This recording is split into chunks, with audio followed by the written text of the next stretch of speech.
Boa noite, queridos. Estamos aqui na nossa 7ª mensagem da carta aos Efésios.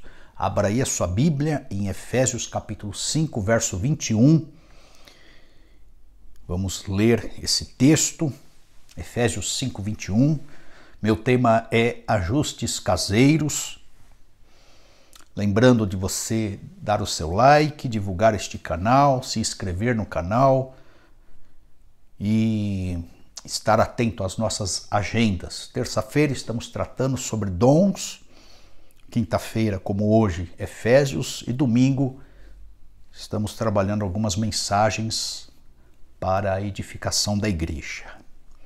Efésios 5, 21, ajustes caseiros, diz assim a palavra do Senhor: sujeitando-vos uns aos outros no temor de Deus. Vós, mulheres, sujeitai-vos a vossos maridos como ao Senhor, porque o marido é a cabeça da mulher, como também Cristo é a cabeça da igreja, sendo ele próprio o Salvador do corpo. De sorte que, assim como a igreja está sujeita a Cristo, assim também as mulheres sejam em tudo sujeitas aos seus maridos. Vós, maridos, amai vossas mulheres, como também Cristo amou a igreja e a si mesmo se entregou por ela, para a santificar, purificando-a com a lavagem de água pela palavra, para apresentar a si mesma igreja gloriosa, sem mácula, nem ruga, nem coisa semelhante, mas santa e irrepreensível. Assim devem os maridos amar as suas próprias mulheres como a seus próprios corpos. Quem ama a sua mulher, ama-se a si mesmo. Porque nunca ninguém odiou a sua própria carne, antes a alimenta e sustenta, como também o Senhor a igreja, porque somos membros do seu corpo, da sua carne e dos seus ossos. Por isso deixará o homem seu pai e sua mãe, e se unirá à sua mulher, e serão dois numa carne. Grande é este mistério, digo, porém, a respeito de Cristo e a igreja. Assim também vós, cada um em particular, ame a sua própria mulher como a si mesmo, e a mulher reverencie o marido. Vós, filhos, sede obedientes a vossos pais no Senhor, porque isto é justo. Honra teu pai e a tua mãe, que é o primeiro mandamento com promessa, para que te vá bem e vivas muito tempo sobre a terra. E vós, pais, não provoqueis a ira a vossos filhos, mas criai-os na doutrina e admoestação do Senhor. Vós, servos, obedecei a vossos senhores segundo a carne, com temor e tremor, na sinceridade de vosso coração, como a Cristo, não servindo à vista, como para agradar aos homens, mas como servos de Cristo, fazendo de coração a vontade de Deus, servindo de boa vontade como ao Senhor e não como aos homens, sabendo que cada um receberá do Senhor todo o bem que fizer, seja servo, seja livre. E vós, senhores, fazei o mesmo para com eles, deixando as ameaças, sabendo que o Senhor deles e vosso está no céu, e que para com ele não há acepção de pessoas. Vamos orar? Senhor, fala conosco pela tua palavra, trabalha todas as esferas relacionais aqui apresentadas neste texto, derrama o teu poder, somente com o teu poder podemos corresponder à altura do que a tua palavra coloca como profecia e como modelo para todos nós. Abençoe a tua igreja, abençoe os lares, os ambientes domésticos, os ambientes de trabalho, os departamentos, as empresas, os comércios, em nome de Jesus, que possamos nos ajustar nesses vários níveis relacionais para a tua glória, em nome de Jesus. Amém. Amém. Então o apóstolo conduz a igreja neste capítulo falando do enchimento do Espírito Santo. Coloca o Espírito como fonte única de abastecimento espiritual, existencial e até relacional. Mostra os resultados da pessoa cheia do Espírito e e pontua, conforme nós lemos aqui, um mandamento universal, para depois descer aos detalhes nas esferas relacionais. E o mandamento está no verso 21, sujeitando-vos uns aos outros no temor de Cristo. O apóstolo inicia com isso, dá o pontapé inicial para um clima doméstico. Se torna uma mensagem universal, um mandamento universal. É uma virtude de sujeição, de humildade, abnegação, de reciprocidade. Antes de falar da relação marido-mulher, vice-versa, pais-filhos, patrão-empregado, ele fala da sujeição que todos nós, como cristãos, temos como responsabilidade. O cristão deve ser submisso ao outro.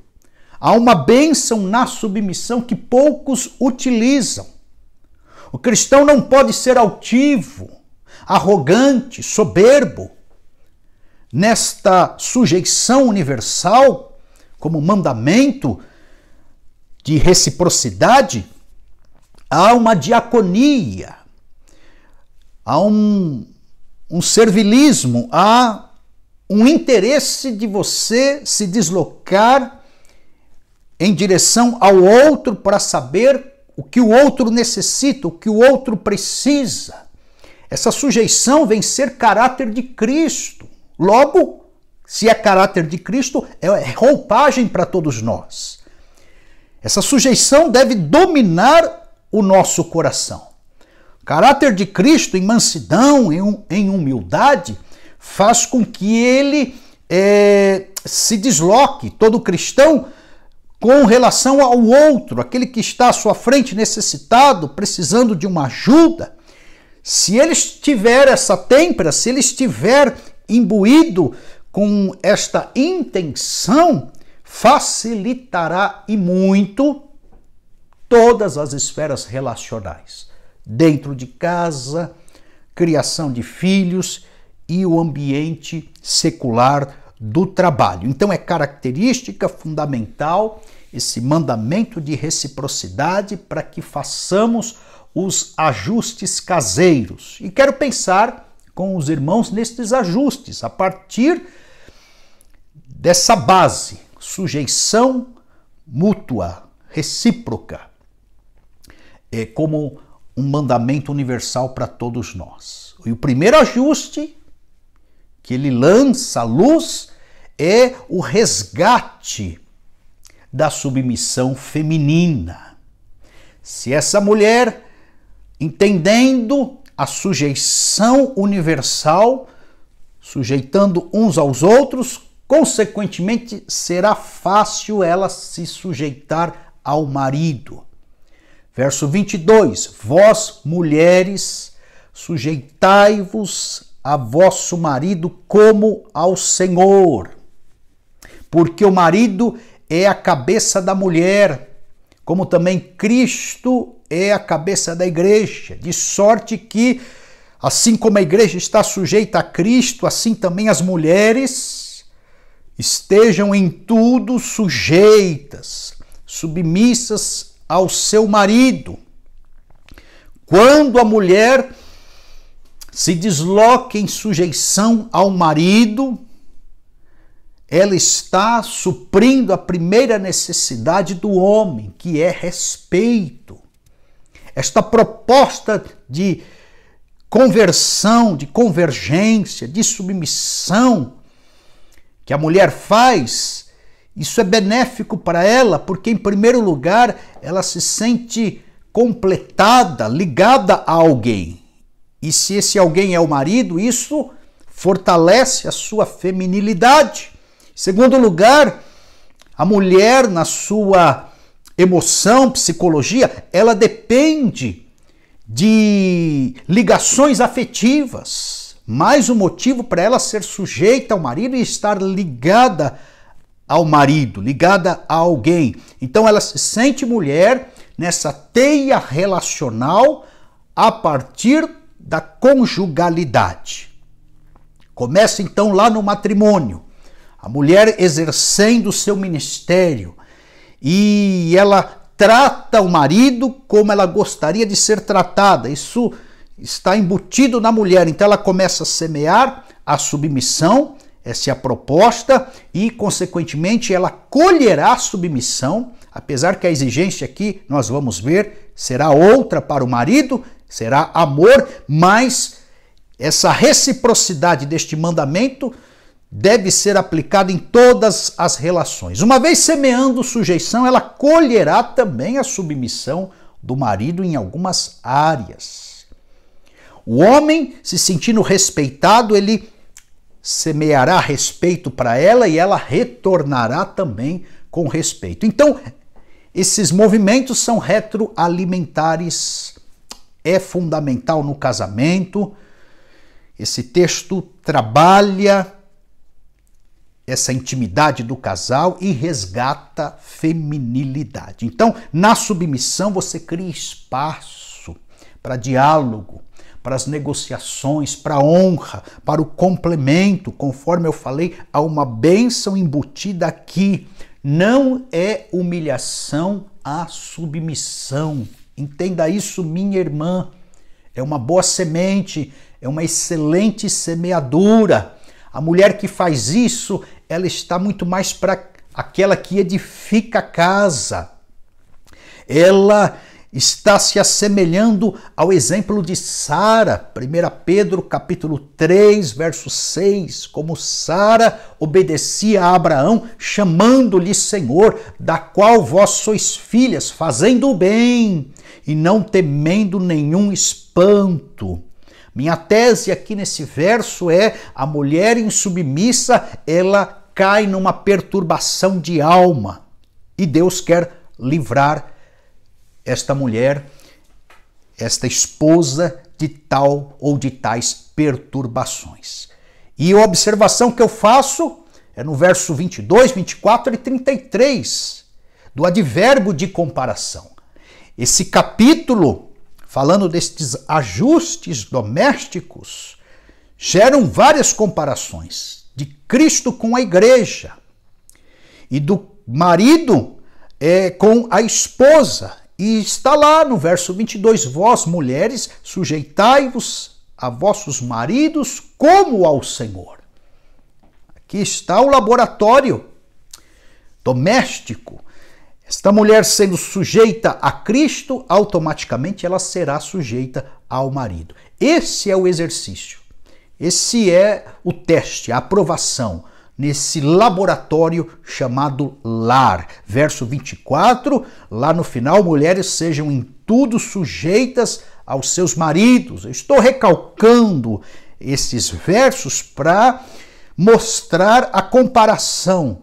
São 7 comos, advérbio de comparação que Paulo usa neste texto. E para finalizar, o verso 33, no final, a mulher reverencie o marido. Então faça a tua parte, minha irmã, semeie a boa semente, dissemine esse bom testemunho e Deus se incumbirá de torná-la abençoada, inocente, de mantê-la debaixo das promessas do Senhor. O resgate, na minha tese, da feminilidade é, em primeiro lugar, você exercer a tua missão de submissa, conforme o texto, por mais arcaico, por mais tacanho, por mais inferior que seja nos nossos dias, não é palatável esta palavra para as mulheres de hoje, de acordo com as feministas, mas é o que dá certo, é o manual de vida para o casamento,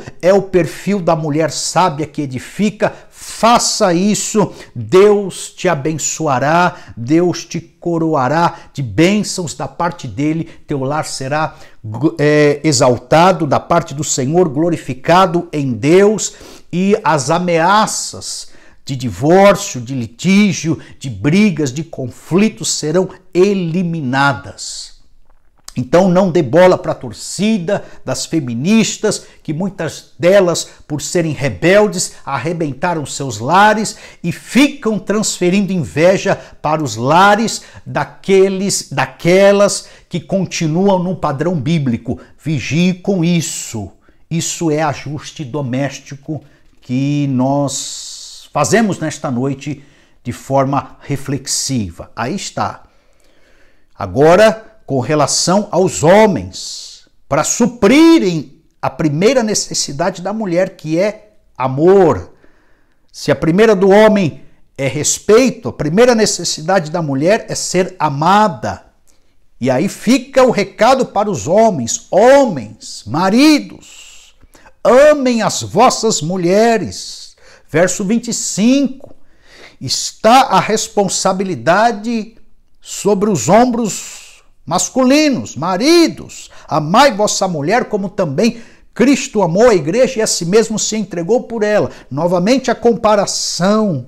Colossenses, nesse aspecto, é semelhante a Efésios. Paulo fala a mesma coisa. Marido, amai vossa esposa e não a trateis com amargura.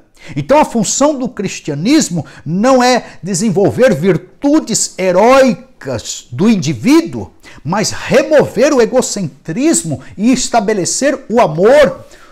O cristianismo dentro do lar tem que ser exercitado no seu núcleo mais estreito, exatamente nessa conjugalidade, nesse relacionamento, dentro do casamento. O homem deve amar. Amor é compromisso volitivo. O homem decide amar. É uma ação ativa, muito dinâmica.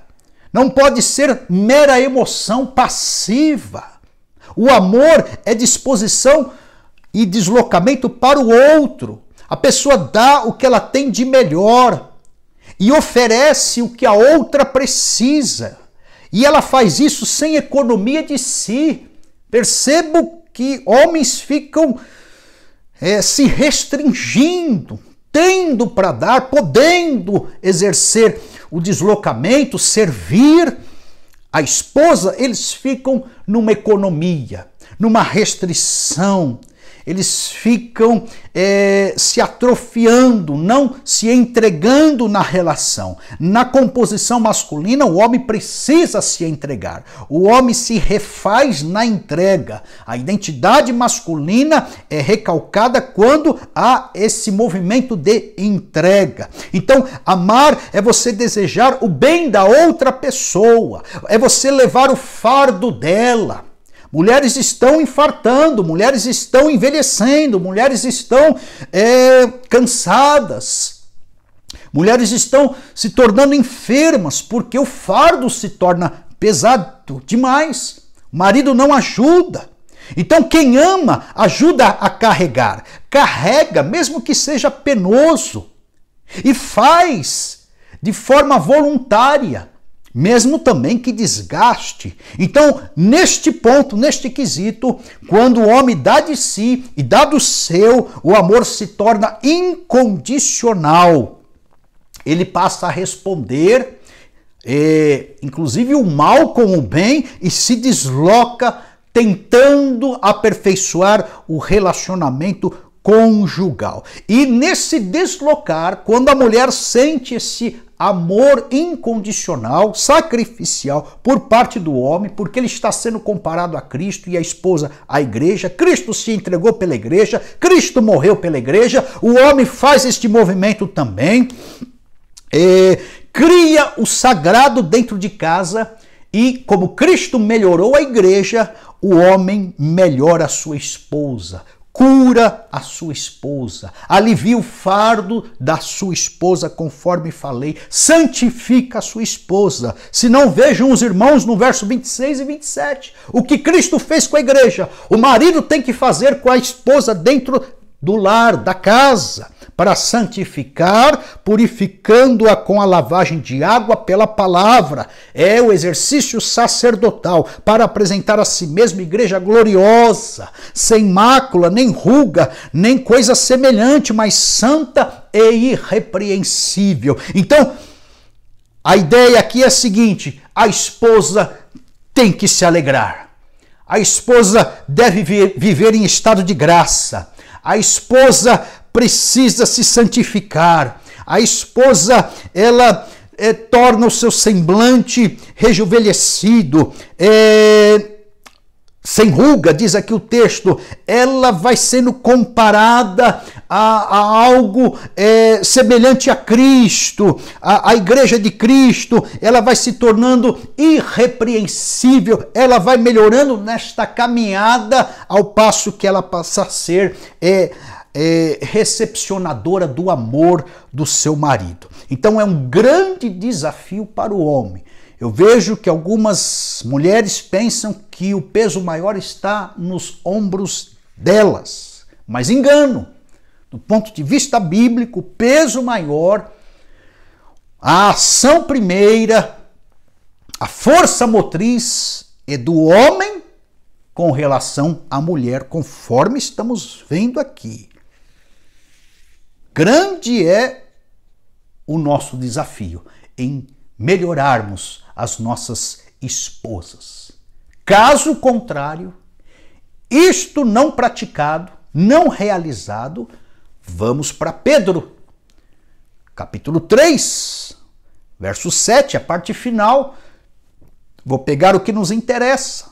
O não cumprimento do sacerdócio masculino faz com que as orações dos homens sejam interrompidas. A espiritualidade fica debaixo de disciplina.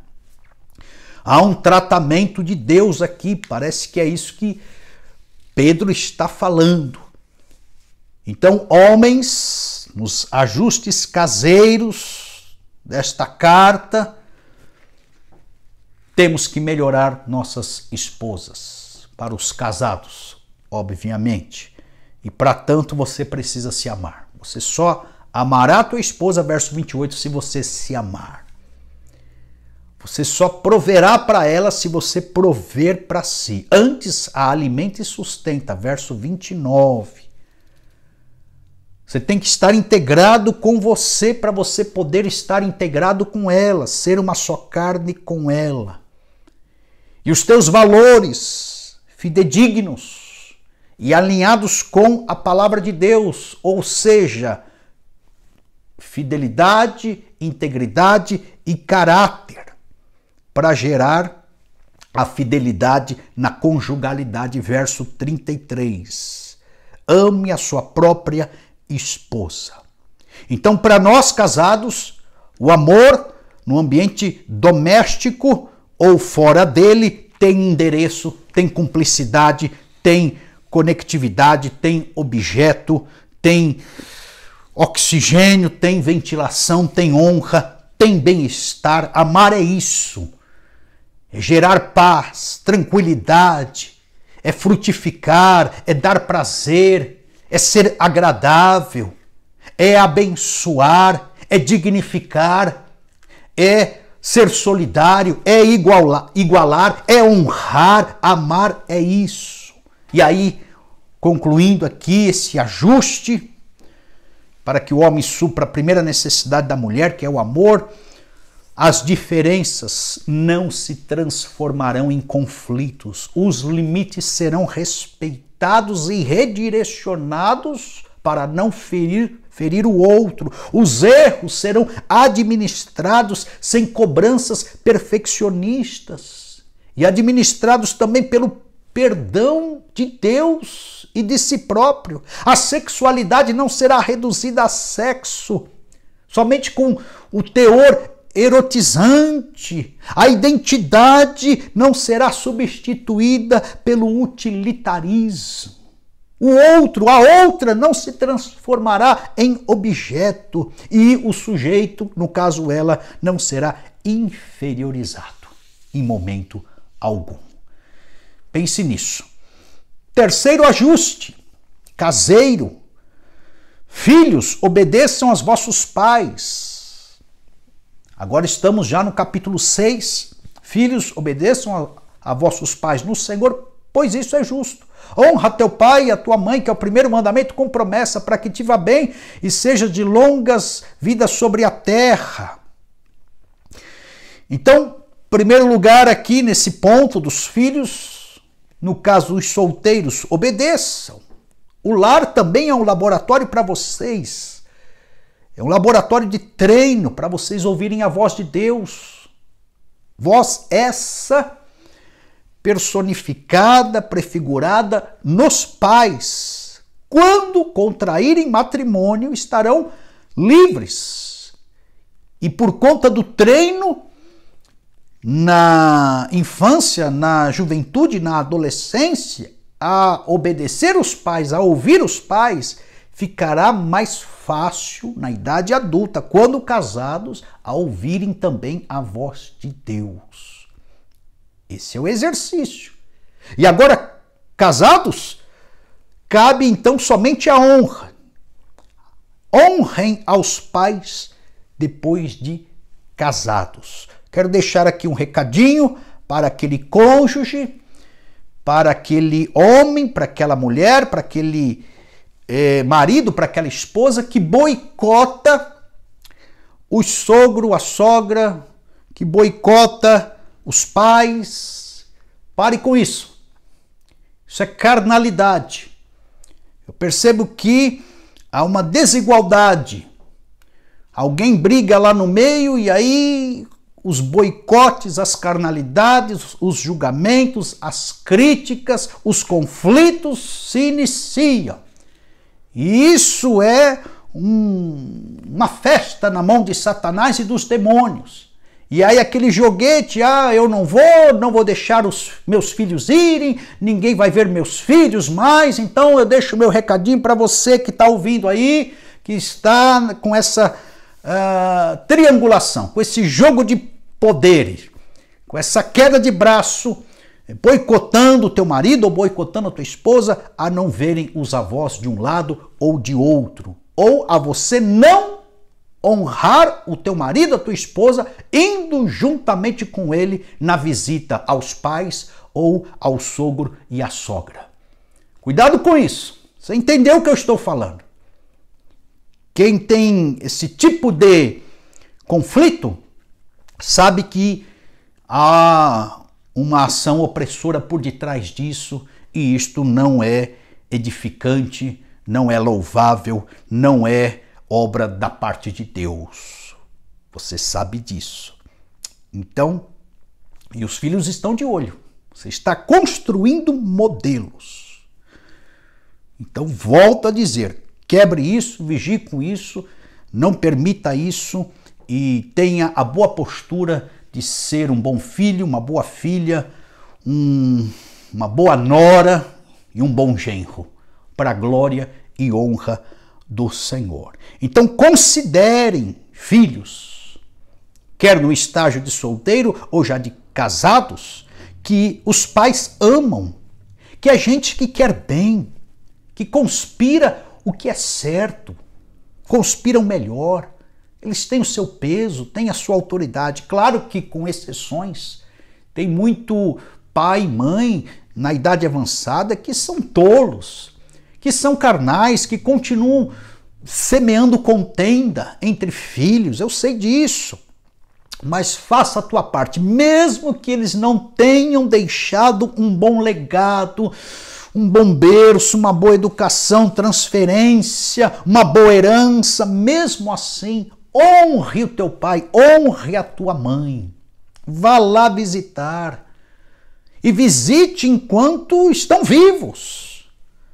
Conforme aquela música secular, eu quero flores em vida. Porque eles partirão para a glória. Não espere morrer para chorar. A gente vê cada cena dramática de certos filhos em cima de caixões de pai e de mãe. Ou seja, não fizeram a vida inteira. Quando eles partem para a eternidade, aí ficam encenando verdadeiros artistas em velórios. Semeie na vida do teu pai e da tua mãe enquanto eles estiverem vivos. Depois eles voltam para o pó. Então, não espere morrer para chorar. Faça a visita agora. Não espere morrer para valorizar. Valorize agora. Honre agora. Não espere morrer para falar palavras de amor, para elogiar, para reconhecer. Defunto não ouve. E você sabe que reencarnação não existe. Então não adianta depois tentar falar com os teus pais, uma vez que eles não estarão mais aqui. Essa é a palavra, o conselho. Presentei. Nem que for um presente midiático, um elogio aí, um videozinho, mas se lembrem deles, isso é uma bênção. Há uma bênção nisso, inclusive é só você pegar Provérbios. Vamos lá, 1:8. Filho meu, ouve a instrução do teu pai, não deixes o ensinamento da tua mãe. Está lá. O verso que lemos aqui, verso 2 do capítulo 6 de Efésios, é o primeiro mandamento com promessa. Você quer ter sucesso na vida, filho, mesmo depois de casado, honre o teu pai. Há um sucesso nisso. Porque diz aqui o verso 3, para que te vá bem, para que você seja próspero, para que as coisas aconteçam na tua vida. Eu lembro, na minha adolescência, alguns rebeldezinhos lá da rua em que eu morava partirem para a eternidade prematuramente. Mocinhos de 16, 17 anos, 18, um outro lá conhecido meu também, com 19 anos, a turma morria cedo. Porque se envolvia com drogas, porque se envolvia com gente errada, porque não ouvia a instrução do pai, porque deixou de lado o ensinamento da mãe. Como isso é verdadeiro, filho? Como isso é eficaz? Eu vi também no ambiente mais próximo da parentela extensiva que tenho de filhos rebeldes, só quebraram a cara. Só experimentaram situações de fracasso. Só viveram como a moinha que o vento espalha, conforme o Salmo 1. É a má semeadura. Se tem um negócio que Deus honra, é princípio de autoridade. E a começar pelo lar, pelo núcleo, pela família. E a outra pergunta, depois dessa, se você quer ir bem na vida, é se você quer viver bastante.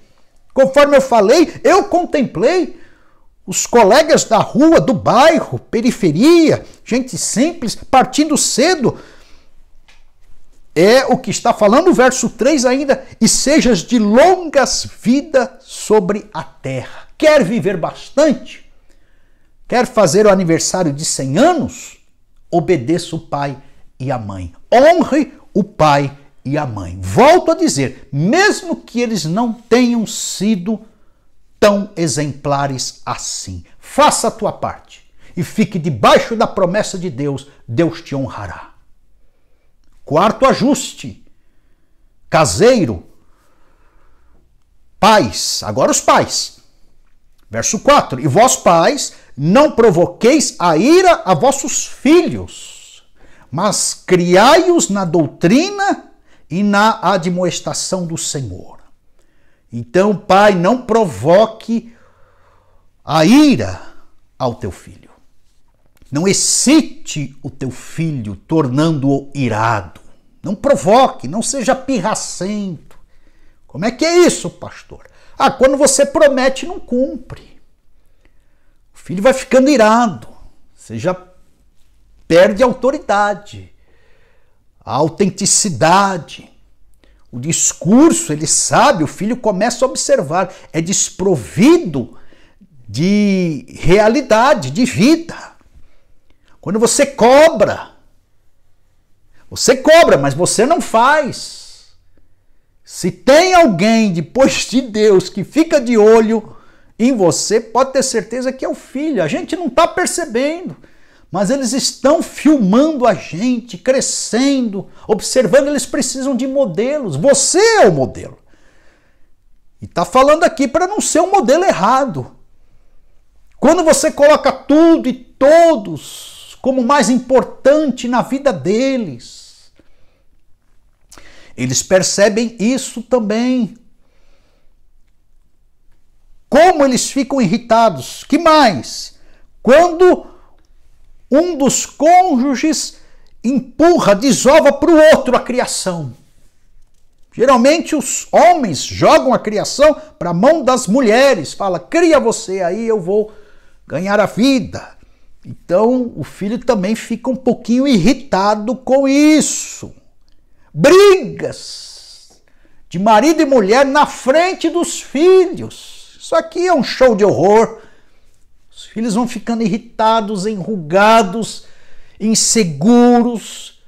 A psicologia fala que os filhos pensam que os pais estão brigando por conta deles. Até uma certa idade eles ficam achando que eles são o pivô da separação, da briga, do divórcio.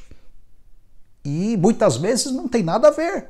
Mas a briga, a discussão, e tem pai e tem mãe que é usado pelo Satanás. Em vez de esperar o momento certo, chegar em casa, ir para o quarto, discutir em silêncio, não. Aonde tiver, faz o barraco. Né? Na casa do sogro e da sogra, aonde tiver, no meio da rua, até mesmo na igreja. Se tiver que brigar na igreja, expor o outro na igreja, na frente de todo mundo, na frente dos filhos, o homem e a mulher, ele parte para a briga. Ele quer ter razão, ela quer ter razão, então não há, às vezes, o mínimo de respeito. Imagina como é que fica o teu filho, morrendo de vergonha. Esse filho, essa filha, olha e fala, meu Deus, eu não conheço. Estou falando de gente que gosta de brigar, que não tem um freio, que não sabe se comportar. Já vi isso também, então o filho fica irado. Quando o pai também, em um outro ponto, não respeita a individualidade, o gosto, as diferenças entre os irmãos. Tem hora que não dá, tem hora que todo mundo vai ter que comer bife de frango lá e pronto, acabou, é o que tem. Mas podendo, por que não fazer o outro bifinho? Por que não dar a maçã em lugar da pera? Se tem pera e tem maçã, substitui a fruta que ele gosta, é banana, faz lá o gosto. Ele não gosta de azul, ele gosta de verde. Põe o verde no menino, na menina, não tem problema, o amarelo, enfim. Então começa a respeitar a individualidade do filho. Contrário senso, ele vai ficando irritado. Quando os pais não oram pelos filhos. Aí chega na igreja, esse pai, essa mãe tem um cargo de liderança, chega na igreja, esse filho, esse pai, ora por todo mundo e dá atenção para todo mundo, mas não dá para o filho e para a filha. Quando não há conversa, o mínimo de diálogo, não há interesse pelas coisas, pelas notas que tira, pelo que o filho faz ou deixa de fazer, até na disciplina. Tem filho que é arteiro para chamar a atenção do pai e da mãe. Tem filho que arrisca apanhar e apanhar muito para poder se sentir amado. Porque é só assim que o pai lhe dá atenção, é só assim que o pai se aproxima. Porque é um pai alienado.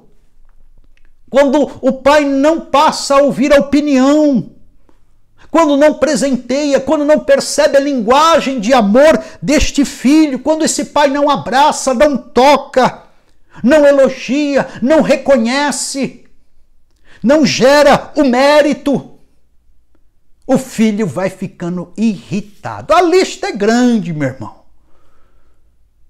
Segundo os estudiosos, a criança tem a necessidade de significado, ela precisa de identidade, e você que vai passar.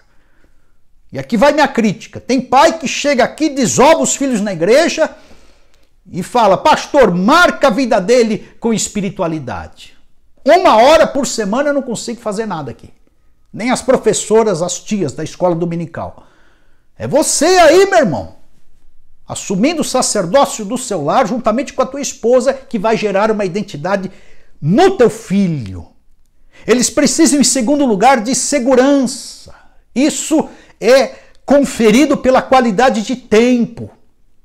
Claro, não é para o pai ficar o dia inteiro em casa e não trabalhar e se tornar um fracassado na área financeira, não.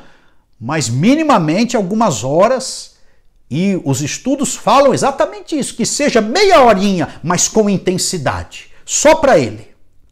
Terceiro lugar, os filhos precisam de toque, de aceitação, de abraço, de beijos. Nesse isolamento social todo, a gente se distanciou, mas nós não podemos perder isso. Quarto lugar, o filho precisa se sentir amado, de relacionamento de pai e de mãe. Porque senão o tiro sai pela culatra depois na disciplina. Ele vai se tornar hostil na disciplina. A disciplina não vai ter efeito. Quinto lugar, o filho precisa de elogio, se sentir valorizado.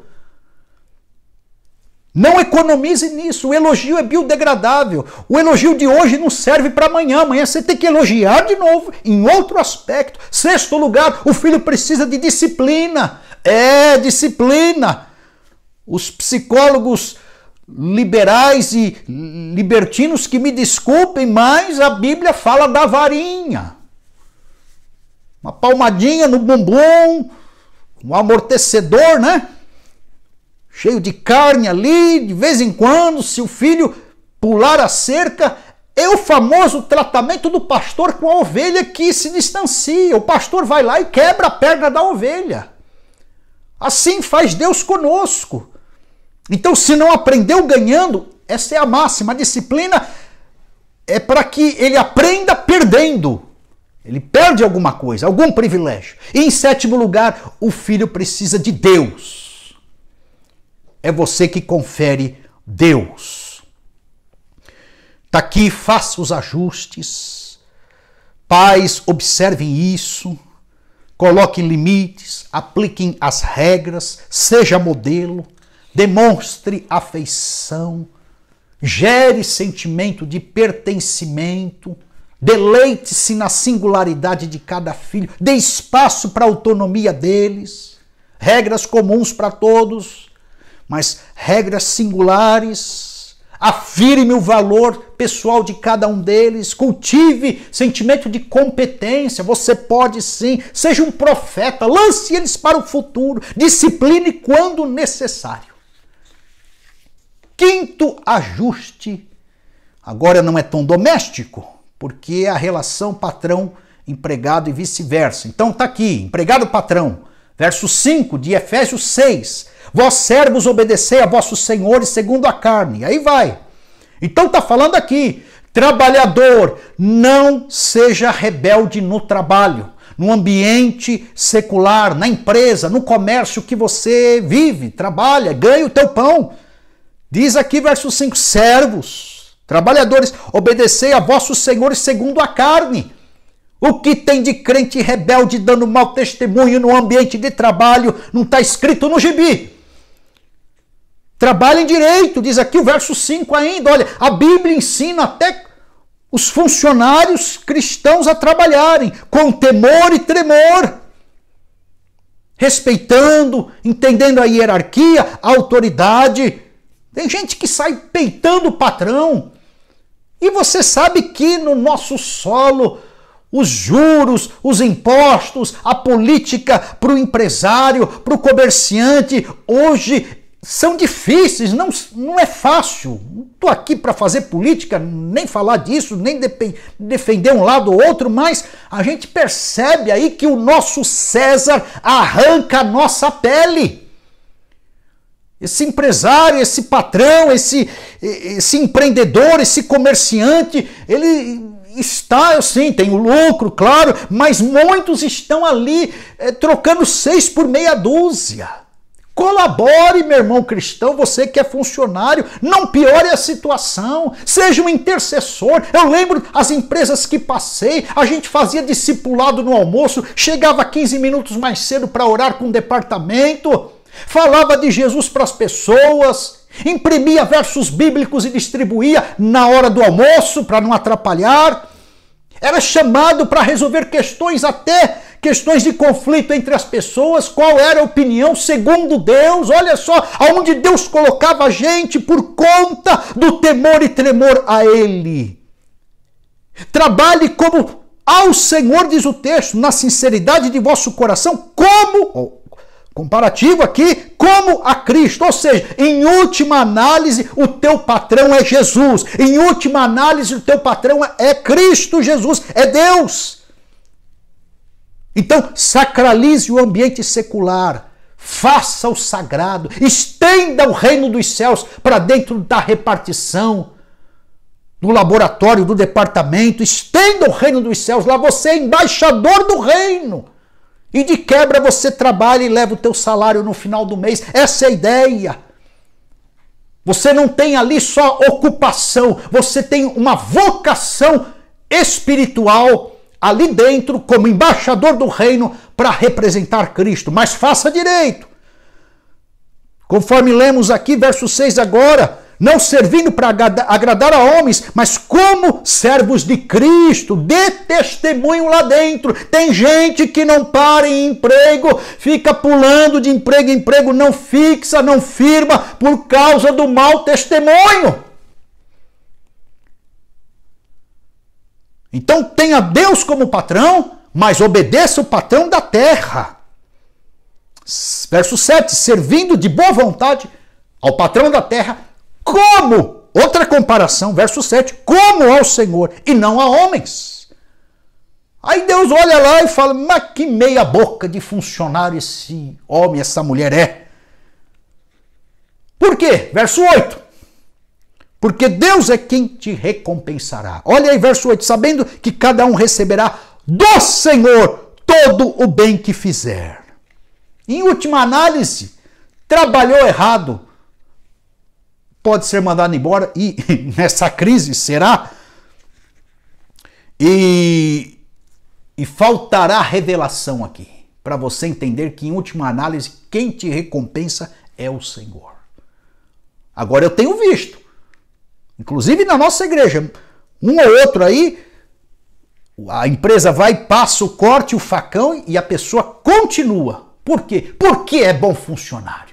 Porque é gente de confiança, porque é gente honesta, que se aplica, que se dedica, que faz com zelo, com habilidade, que não fica enrolando, que investe ali com seriedade, que não trama nos bastidores, que obedece os superiores, participativo, criativo, íntegro, dá testemunho, pessoa confiável, harmoniza os relacionamentos, administra o tempo, equilibra ali as coisas, tem soluções, arregaça a manga, não idolatra inclusive o trabalho, tá aí Deus mantendo e sustentando inclusive nos cortes dessa crise toda. E o último ajuste, já estou encerrando, o último ajuste é a relação patrão-empregado agora. Agora a coisa inverte. E vós, senhores, verso 9, vós, senhores, vós, empregadores, trabalho é divino, desde o Gênesis 1:28, sujeitai e dominai. Depois da queda, o trabalho continua, Gênesis 3:19, no suor do teu rosto comerás o teu pão. Continue sujeitando e administrando a terra. Provérbios 14:23, todo trabalho há proveito. Então, tá aí. Tem um quê de sagrado, isso vem na formação do homem, lá no Gênesis. Então o recado e os ajustes agora para os patrões é esse: administre, gerencie com respeito este funcionário. Vós, senhores, fazei o mesmo para com eles. O funcionário te respeitou, respeite também patrão, empregador, chefe, líder. Não use de autoritarismo opressor, verso 9, deixando as ameaças. Tem gente que vai ameaçando, vai oprimindo, vai profetizando o mal, Você tem posição de autoridade, tem que tomar cuidado com isso. Não precisa oprimir. Mantenha a ética. Diz aqui ainda o verso 9, o Senhor deles e vosso está nos céus. Então, não secularize também o mercado, sacralize o mercado. Ou seja, o ambiente de trabalho aí não é um mero braço teu. É que Deus proporcionou, Deus abençoou, Deus fez você chegar nesse nível, nessa cadeira, nessa posição, nesse comércio, nessa empresa. Então, tudo está debaixo dos céus. Esse texto de Paulo foca muito a soberania de Deus. Deus está no controle de tudo. E meu último alerta aqui para os patrões, com relação aos empregados, são ajustes. É a lei da semeadura.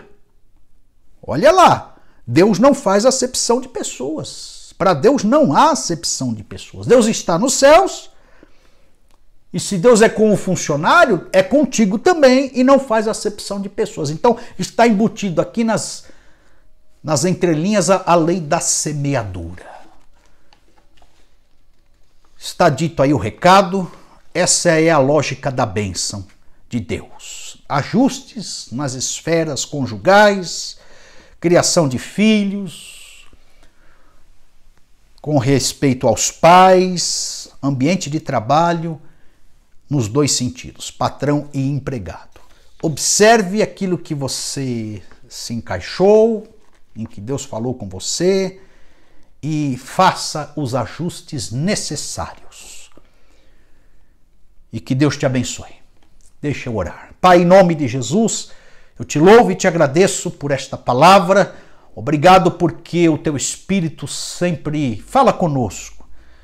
E em alguma coisa nós podemos aproveitar este texto, esta palavra, esta voz da tua parte. Obrigado pela direção, pelo trilho. Obrigado pelos ajustes. Obrigado pelos alertas. O Senhor é um Deus que fala. O Senhor é um Deus que fala novamente. O salmista falou Deus uma vez, 2 vezes ouvi. O Senhor é contundente, o Senhor é reverberador, o Senhor é impactante, o Senhor recalca a tua voz para a gente não errar, para a gente não falhar. Os teus recados são divinos, são conselhos maravilhosos, são valores eternos, são princípios, Deus, mensuráveis. Dá para praticar, Senhor, com certeza. Nos ajude, nos liberte. Cada um na sua posição, na sua esfera. Deus, passe um pente fino em todos nós. Vem nos lapidar, acrescentar as faltas e tirar os excessos. Deus, sê conosco, sê com a nossa igreja, sê com cada ouvinte. Ó Pai, nessa sequência de pregações e nesta noite, abençoe o teu povo, fale com todos nós e que possamos obedecer e praticar para a glória e para a honra do teu nome. É o que oramos agradecidos em nome de Jesus. Que Deus te abençoe, meu irmão. Fique na paz do Senhor.